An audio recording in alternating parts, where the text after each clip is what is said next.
ये कहानी एक ऐसे इंसान की है जिसका नाम बैगमैन है। वो इंसान है लेकिन दिखने में भूत की तरह लगता है।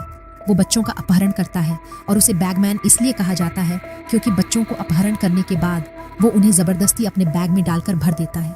जिस बच्चे को वो पीछा करता है उसे पकड़ लेता है और फिर वो बच्चा मर जाता है। इस कहानी में भी वो एक बच्चे के पीछे है। अब सवाल ये है कि क्या उसका परिवार बच्चे को बचा पाएगा या वो भी बैगमैन का शिकार हो जाएगा। फिल्म की शुरुआत होती है जहां हम एक पिता और उसकी बेटी को देखते हैं जो एक जगह पर खेल रहे हैं। लड़की थोड़ी चिंतित दिख रही थी जिसे उसके पिता ने नोटिस किया।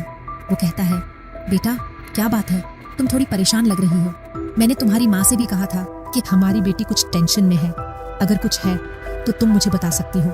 इस पर उसकी बेटी ज्यादा कुछ नहीं कहती, बस इतना कहती है, मैं अपने पास्ट को लेकर चिंतित हूँ लेकिन मुझे उम्मीद है कि धीरे धीरे सब ठीक हो जाएगा। उसके पिता कहते हैं, ठीक है बेटा, तुम कार के पास जाओ, मैं तुम्हारे लिए पिज्जा लेकर आता हूँ ताकि तुम्हारा मूड अच्छा हो जाए। जब लड़की कार के पास आती है तो वहाँ की लाइट्स जलने लगती हैं और फिर अचानक सभी लाइट्स बंद हो जाती हैं। लड़की बहुत डर जाती है क्योंकि बहुत देर हो चुकी थी। उसके पिता अभी तक वापस नहीं आए थे, इसलिए वो खुद उनके पास जाने का फैसला करती है जहाँ से उसके पिता पिज्जा लेने गए थे। होटल पूरी तरह से खाली था और जब वो आगे बढ़कर अपने पिता को देखती है तो वो जमीन पर पड़े हुए थे। उनकी हालत बहुत खराब थी, वो घायल थे और उठ नहीं पा रहे थे। ऐसा लग रहा था कि वो पैरालाइज्ड हो गए हैं, यानी उनके हाथ पैर काम नहीं कर रहे थे। अपने पिता की हालत देखकर वो बहुत डर जाती है, लेकिन इससे पहले कि वो कुछ समझ पाती, बैगमैन वहां आता है जो लड़की को पकड़कर जबरदस्ती अपने बैग में डाल देता है और उसे भरने लगता है। फिर जैसे ही वो जिप बंद करता है, लड़की वहां मर जाती है। अब ये घटना को 4 साल हो चुके हैं। इसके बाद हम एक फैमिली को देखते हैं जिसमें पति का नाम पैट्रिक है जो अपनी वाइफ और उनके छोटे बेटे के साथ रहता है। ये फैमिली बहुत खुशी से अपना जीवन जी रही थी। आज पैट्रिक के भाई और उसकी वाइफ की बहन उनसे मिलने उनके घर आते हैं जो पहले भी आते रहते थे। अब पैट्रिक और उसका भाई लकड़ी का बिजनेस करते हैं। पैट्रिक अपने भाई को बताता है कि उसने एक मशीन बनाई है जो पेड़ों को बहुत अच्छे और कम समय में काट सकती है। इस मशीन के इस्तेमाल से उनकी मेहनत और पैसे दोनों की बचत होगी। जब उसके भाई ने मशीन का काम देखा तो उसने भी कहा, हाँ भाई, बहुत अच्छा है, तुम्हारा ये प्रोजेक्ट सबको पसंद आएगा। अब यहाँ पैट्रिक की वाइफ जिसका नाम करीना है अपनी बहन से बात करती है और फिर जैसे ही रात होती है वे वहाँ से चले जाते हैं। जब पैट्रिक कचरा डस्टबिन में डाल रहा था तो घर की लाइट्स जलने लगती हैं और उसे जंगल की तरफ से आवाज सुनाई देती है। पैट्रिक सोचता है कि जरूर कोई जंगल में आया है, इसलिए वो जाकर चेक करता है, लेकिन वहाँ उसे कोई नहीं दिखता, जिससे वो डर जाता है। सुबह होते ही पैट्रिक अपनी कंपनी में चला जाता है जहाँ उसका भाई भी मौजूद होता है और ये दोनों भाई वर्कर्स से काम करवा रहे होते हैं। ये कंपनी उनके पिता ने बनाई थी जिसके मालिक अब ये दोनों भाई हैं क्योंकि उनके पिता का निधन हो चुका है। पैट्रिक का भाई कहता है कि पिता की मौत के बाद से मुझे बुरे सपने आते थे लेकिन मैंने खुद को संभाल लिया। अब पैट्रिक एक लकड़ी का उल्लू बना रहा था जिसे वो चाकू से कार्व कर रहा था। उसने और भी कई लकड़ी के जानवर बनाए थे जो उसके पिता ने उसे सिखाए थे। अब पैट्रिक का भाई वहां से चला जाता है लेकिन पैट्रिक अपने बचपन के बारे में सोचने लगता है। उसे याद आता है कि एक दिन उसने अपने भाई के साथ एक केव के पास गया था। उस समय इस केव के अंदर खुदाई का काम चल रहा था, लेकिन कुछ समय बाद केव के अंदर काम रुक गया और तब से कोई यहाँ नहीं आया था। अब जब छोटा पैट्रिक उस केव के पास खड़ा था तो केव से एक इंसान बाहर आने लगा जिसके हाथ में कैंची थी और उसने पैट्रिक के बालों को एक झटके में काट दिया। ये देखकर पैट्रिक बहुत डर गया और गिर पड़ा, लेकिन तब तक वो इंसान केव के अंदर चला गया जबकि पैट्रिक भी वहां से भाग गया। अब वर्तमान समय में हम करीना को देखते हैं जो घर पर अपने बच्चे के साथ खेल रही है, लेकिन जब करीना अपने लैपटॉप पर काम करने लगती है तो वो अपने बच्चे से ध्यान हटा लेती है और उसका बच्चा खेलते खेलते जंगल में चला जाता है। वो असल में एक डॉल का पीछा करते हुए आगे बढ़ रहा था। कुछ देर बाद जब करीना को अपने बच्चे की याद आती है तो वो उसे ढूंढती है, लेकिन जब उसे नहीं मिलता तो वो हर जगह उसे ढूंढने लगती है। वो बहुत चिंतित भी थी, लेकिन जब उसे बच्चा नहीं मिलता तो वो जंगल में जाकर चेक करती है। थोड़ा आगे जाने के बाद आखिरकार उसे अपना बच्चा मिल जाता है। ये देखकर करीना की जान में जान आती है। वो उसे उठाकर घर ले आती है, लेकिन उसे अपनी गलती का एहसास भी होता है कि उसे अपने बच्चे को अकेला नहीं छोड़ना चाहिए था। जब पैट्रिक रात को घर आता है तो करीना उसे ये बात बताती है और जैसे ही दोनों बात कर रहे होते हैं अचानक लाइट फिर से जलने लगती है जैसा पहले भी हो रहा था। अब ये देखकर पैट्रिक हैरान होता है कि लाइट के साथ ऐसा क्यों हो रहा है, लेकिन वो इसे इग्नोर कर देता है। फिर वो जाकर अपने लैपटॉप पर काम करने लगता है। वो एक डॉल को चाकू से कार्व कर रहा था जिसे वो लंबे समय से बनाने की कोशिश कर रहा था। तभी उसे एक मेल आता है कि बड़ी कंपनी उसे पैसे देने के लिए तैयार नहीं है। इस पर वो गुस्सा हो जाता है और चाकू को मेज पर मारकर तोड़ देता है, फिर उसे कचरे में फेंक देता है। पैट्रिक को अपने बेटे के रूम से आवाज सुनाई देती है। ऐसा लग रहा था कि वो किसी से बात कर रहा है, इसलिए वो अपने बेटे के रूम में जाता है और पूछता है, तुम किससे बात कर रहे थे? बच्चा कहता है, यहाँ एक डॉल थी, मैं उस डॉल से बात कर रहा था। लेकिन पैट्रिक को वहाँ कोई डॉल नहीं दिखती, लेकिन इसे इग्नोर करके वो अपने बच्चे को सुला देता है। और जब वो वापस आ रहा होता है तो लाइट फिर से जलने लगती है।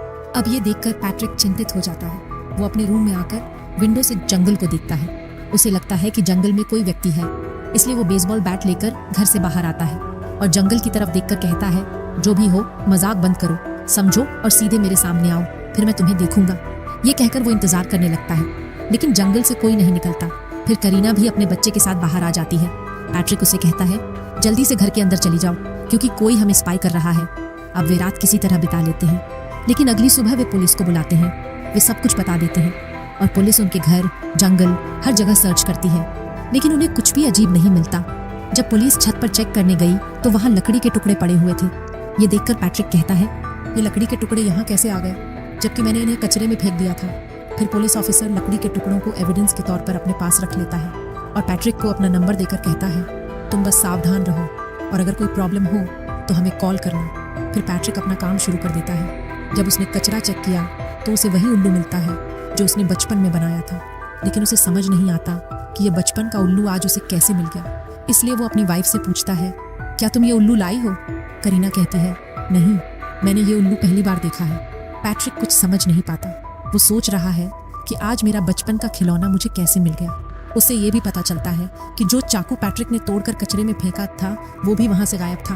अब करीना उसे बताती है कि हमारा बच्चा हर समय फ्लूट बजाता रहता है, इसीलिए मुझे काम करने में प्रॉब्लम होती है। वो फ्लूट पैट्रिक को देती है और कहती है कि इसे छुपा दो। इसलिए वो फ्लूट को एक बॉक्स पर रख देता है और पैट्रिक खुद अपनी बेटी के साथ खेलने लगता है और उसका बेटा नहाने के दौरान जिद करने लगता है कि मुझे वो फ्लूट चाहिए। इसलिए पैट्रिक वेयरहाउस में जाता है, क्योंकि जिस बॉक्स पर उसने फ्लूट रखा था वो बॉक्स अब वेयरहाउस में रखा हुआ था। अब उसके जाने के बाद बच्चा अकेला हो जाता है। तभी बैगमैन विंडो खोलकर बाथरूम में आने लगता है, लेकिन पैट्रिक को एहसास होता है कि कुछ गलत है। इसलिए वो वापस अपने बच्चे के पास आता है और उसकी देखभाल करता है, जहाँ करीना भी आ जाती है, क्योंकि उसे भी अपने बच्चे की आवाज़ सुनाई दी थी। उसका बेटा बिल्कुल ठीक था। वो बस इतना कहता है कि मैंने यहाँ एक डॉल देखा था। अब पैट्रिक चिंतित हो जाता है, क्योंकि उसे फ्लूट नहीं मिला, हालांकि उसने उसे बॉक्स पर रखा था। पैट्रिक कचरा भी चेक करता है कि शायद किसी ने गलती से फेंक दिया हो, लेकिन फ्लूट कचरे में भी नहीं मिलता। इसके बाद वो अपने रूम में सोने चला जाता है, लेकिन तभी उसे अपने फ़ोन में अलार्म का मैसेज आता है कि उसमें कुछ गड़बड़ है। इसलिए पैट्रिक अलार्म को चेक करने जाता है, लेकिन वो बिल्कुल ठीक था। बस किसी ने उसके शेड का दरवाज़ा खोल दिया था। जब पैट्रिक शेड का दरवाज़ा बंद करने जाता है तो वहाँ एक डॉल देखता है जिसने कैप भी पहन रखी थी, और ये कैप पैट्रिक के बचपन की थी। अब ये देखकर पैट्रिक और ज़्यादा घबरा जाता है, क्योंकि अब उसके बचपन की कैप भी यहाँ आ गई थी। जब वो घर के अंदर वापस आने लगता है तो वो हैरान हो जाता है कि घर के सभी विंडोज और डोर्स बंद हो चुके हैं। वो बाहर ही रह गया था। वो अपने ही घर के अंदर नहीं जा सका, लेकिन जब वो डोर की विंडो से झांक कर देखता है तो बैगमैन अंदर आ जाता है। पैट्रिक बहुत घबरा जाता है। वो तुरंत डोर की विंडो तोड़कर पहले डोर खोलता है और फटाफट अंदर आ जाता है। वो तुरंत अपनी वाइफ और बेटे के पास जाता है और उनकी जान बचाता है। लेकिन जब वो घर को चेक करता है तो उसे कोई नहीं मिलता, लेकिन पैट्रिक बहुत डरा हुआ है। वो अगले दिन पुलिस को कॉल करता है। पुलिस ऑफिसर उसे कहता है कि तुम अपने घर के बाहर सीसीटीवी कैमरास लगवा लो। ठीक है, बताओ क्या घर से कुछ गायब हुआ है? इस पर पैट्रिक कहता है, हाँ, मेरे बेटे का फ्लूट जो वो अक्सर बजाया करता था। ऑफिसर उसे शांत करता है, चिंता मत करो, अब से हम तुम्हारे घर के आसपास रहेंगे। लेकिन पैट्रिक अभी भी चिंतित है। उसे समझ नहीं आ रहा कि क्या हो रहा है। मेरे साथ प्रॉब्लम्स दिन ब दिन क्यों बढ़ती जा रही हैं। वो अपने भाई को भी ये बात बताता है और कहता है कि जो कुछ भी मैंने बचपन में बनाया था वो आज मेरे पास आ गया है, और जो कैप मैं हमेशा पहनता था कोई वो भी ले आया है, लेकिन मुझे नहीं पता कि ये किसने किया है। अब जब पैट्रिक रात को सो रहा होता है तो उसे बुरे सपने आने लगते हैं, जैसे कि बैगमैन उसके बेटे को उससे छीन कर ले जा रहा है। फिर पैट्रिक को अपने बचपन की याद आती है कि एक दिन जब वो अपने पिता के साथ जा रहा था तो उसके पिता ने उसे उसी केव के पास ले गए और बताया कि लोग कहते हैं कि इस केव में एक बैगमैन रहता है, लेकिन अभी तक किसी ने उस बैगमैन को नहीं देखा है और वो बच्चों का अपहरण करके उन्हें ले जाता है। अब पैट्रिक उस समय छोटा था, इसलिए वो अपने पिता से कहता है, मुझे पता है कि तुम मुझे डरा रहे हो ताकि मैं अच्छे से पढ़ाई करूं, अपना सारा काम करूं। इस पर उसके पिता कहते हैं, नहीं बेटा, मैं तुम्हें डरा नहीं रहा, मैं सच बता रहा हूं। और बैगमैन उन बच्चों को अपने साथ ले जाता है जो अच्छे होते हैं, सब कुछ सुनते हैं और अपना काम ठीक से करते हैं। तो मैं ये क्यों चाहूँगा? भले ही मैं सच जानता हूँ मेरे प्यारे, मैं बस ये कहना चाहता था कि तुम भी एक अच्छे बच्चे हो, तो बस सावधान रहना। और जैसे ही पैट्रिक का विचार पूरा होता है वो अपने घर में एक मेंटल डॉक्टर को बुलाता है जो पैट्रिक को चेक करता है और उसे बताता है कि पैट्रिक को बस नींद की ज़रूरत है। उसकी नींद पूरी नहीं हो रही जिस वजह से वो अजीब चीज़ें देखता है और कुछ ऐसी चीज़ें जो वास्तव में होती भी नहीं है। जैसे कि मैंने अपनी रिसर्च से पता लगाया कि पैट्रिक को उसके बचपन में एक अजीब इंसान दिखाया गया था जिसे पैट्रिक ने अपनी ड्राइंग्स में बनाया था, लेकिन असल में वो इंसान नहीं था क्योंकि किसी ने उसे देखा नहीं था। तो ये सिर्फ पैट्रिक का विचार है, इतना चिंता मत करो। फिर वो पैट्रिक को अच्छी नींद लेने की सलाह देता है, लेकिन फिर भी अगर तुम डरते हो तो एक बार अपना घर बदल कर देखो। उसकी बात पैट्रिक और करीना को पसंद आती है, इसीलिए वे कुछ दिनों के लिए होटल में रहने का फैसला करते हैं और वे अपने बेटे को करीना की बहन के घर छोड़ देते हैं ताकि वो कुछ दिन अपनी आंट के साथ रहे। फिर उसका मूड अच्छा हो जाएगा। फिर पैट्रिक और करीना होटल में आ जाते हैं। दोनों बात करने लगते हैं। करीना उससे पूछती है, तुम्हारे बचपन में क्या हुआ था? तब पैट्रिक बताता है कि ये उसके पिता के बैगमैन के बारे में था। मैं बहुत डर गया था, इसलिए मेरे पिता मेरे पास फिर आए। उन्होंने मुझे एक चाकू दिया और कहा कि बैगमैन तुम्हारे आसपास रह सकता है, इसलिए अपनी सुरक्षा के लिए इसे हमेशा अपने पास रखना, और अगर तुम ये चाकू खो दोगे तो बैगमैन तुम्हें नहीं छोड़ेगा। और देखो, आज मैंने वो चाकू खो दिया है। वहाँ हम करीना की बहन को देखते हैं। वो किसी से फ़ोन पर बात कर रही थी और करीना का बेटा चैन से सो रहा था, लेकिन अचानक लाइट जलने लगती है। इससे वो थोड़ा डर जाती है और जाकर बच्चे को चेक करती है, जो बिल्कुल ठीक था। लेकिन फिर डोरबेल बजती है और जब वो जाकर चेक करती है तो वो बैगमैन था जो यहाँ भी आ गया था। उसे देखकर करीना की बहन बहुत डर जाती है और तुरंत जाकर बच्चे की देखभाल करती है। वो किसी को कॉल करके मदद मांगने की कोशिश करती है, लेकिन तब तक सब कुछ काम करना बंद हो चुका था, इसलिए वो हाथ में चाकू ले लेती है। करीना के बेटे को लेकर क्लोजेट में छुप जाती है, लेकिन बैगमैन जिसने उसे देख लिया था वो भी उसे पकड़ने के लिए वहाँ आ जाता है। बैगमैन करीना की बहन को पकड़ लेता है। उसकी जान बचाने के लिए वो उस पर हमला भी करती है और किस्मत से वो अपनी और बच्चे की जान बचा लेती है।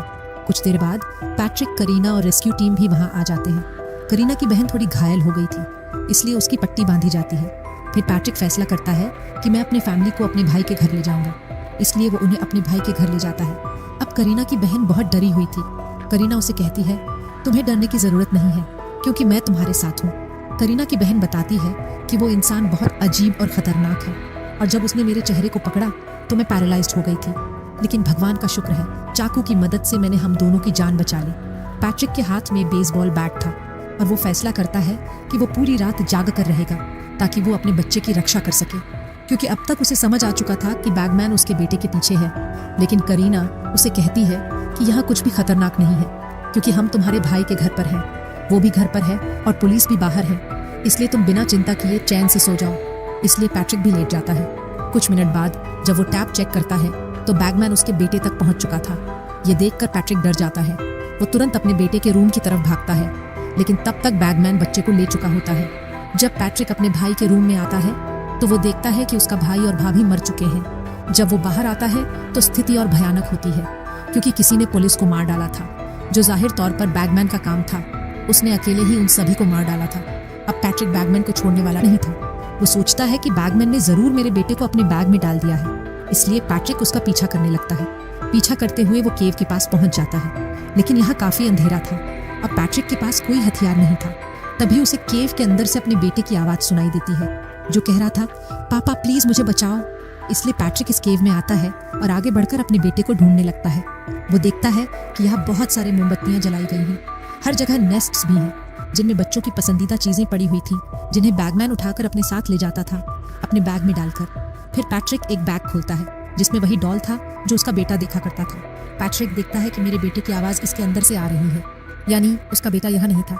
असल में पैट्रिक भी इस डॉल से धोखा खा गया था। ये देखकर उसे और गुस्सा आता है और वो डॉल को तोड़ देता है। वही करीना और उसकी बहन को उनका बच्चा मिल जाता है। इस तरह वे इसे संभाल लेते हैं और पुलिस को कॉल करते हैं। पैट्रिक, जो अभी भी केव के अंदर था, वो कहता है, जो भी हो तुम सामने क्यों नहीं आते। उसे ये कहना था कि बैगमैन आ जाता है। वो पैट्रिक के चेहरे को पीछे से पकड़ लेता है और उसे अपने साथ ले जाने लगता है। वो बिल्कुल भूत की तरह डरावना लग रहा था। वो अपने साथ एक बैग भी लाया था और उसके चेहरे पर हाथ रखने की वजह से पैट्रिक पैरालाइज्ड हो जाता है। वो हिल भी नहीं पा रहा था। वो बस लेटा हुआ था जहां उसकी चाकू पड़ी हुई थी, जिसे उसने तोड़कर कचरे में फेंक दिया था, जो गायब हो गई थी। अब किसी तरह पैट्रिक चाकू उठा लेता है और उसे बैगमैन की गर्दन के पास लगा देता है। यहाँ उसे फ्लूट भी मिलता है जो उसका बेटा बजाया करता था। अब किसी तरह पैट्रिक उसे उठा लेता है और यहाँ से भागने की कोशिश करता है, लेकिन बैगमैन उसे छोड़ने वाला नहीं था। वो भी उसका पीछा करता है अब पैट्रिक फ्लूट को केव के बाहर फेंक देता है, लेकिन बैगमैन उसके पास आ जाता है और पैट्रिक के मुंह को पकड़कर उसे उठा लेता है और जबरदस्ती उसे अपने साथ लाए बैग में डाल देता है। पैट्रिक का दम घुटने लगता है। पैट्रिक की हड्डियां बुरी तरह टूट जाती हैं, यानी वो मर जाता है। तब तक करीना भी पुलिस के साथ केव से बाहर आ जाती है। हाँ, फ्लूट देखकर वो समझ जाती है कि पैट्रिक केव के अंदर है, इसलिए बहुत सारे पुलिस केव के अंदर जाते हैं, लेकिन दुर्भाग्य से उन्हें वो नहीं मिलता। तब हमें पता चलता है कि उसके बचपन में उसके पिता ने भी यही कहा था कि बैगमैन को सिर्फ सुंदर और छोटे बच्चे पसंद हैं, उन्हें अपने साथ ले जाने के लिए। जो बच्चा उसकी नज़र में आधा होता है, बैगमैन उसके बाल काट देता है और फिर उस पर नज़र रखता है। अब चाहे बच्चा कितना भी बड़ा हो जाए, बैगमैन उसका पीछा करना बंद नहीं करता। फिर जब उसे मौका मिलता है, वो बच्चे को अपने बैग में डालकर ले जाता है। इसलिए पैट्रिक के बचपन में बैगमैन ने उसे चुना था। वो उसे अपनी नज़र में रखने लगा और उसके बाल काट दिए। हालांकि पैट्रिक बड़ा हो गया, लेकिन वो उसे पीछे नहीं छोड़ा और आखिरकार उसे अपने साथ ले गया।